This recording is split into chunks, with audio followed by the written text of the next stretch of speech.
À partir du 1er avril, les citoyens des États-Unis et de plus de 30 autres pays prévoyant de se rendre en Namibie doivent obtenir un visa dans un aéroport ou à un poste frontière.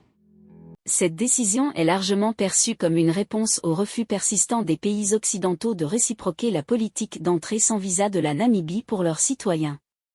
Par exemple, le gouvernement américain a exclu tous les pays africains du programme d'exemption de visa américain de 2025, alors que de nombreux pays de leur continent autorisent les citoyens américains à entrer sur leur territoire sans visa. Par ailleurs, un projet d'interdiction de voyager aux États-Unis, divulgué dans les médias ces dernières semaines, classe de nombreux pays, y compris africains, en 3 catégories pour indiquer le niveau de restriction.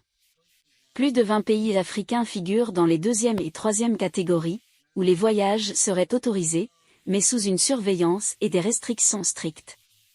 En revanche, la Libye, le Soudan et la Somalie se situent dans la 1re catégorie, où ils sont confrontés à une interdiction totale de voyager aux États-Unis. Les États-Unis ont toujours pratiqué une discrimination à l'encontre des demandeurs de visa originaires d'Afrique.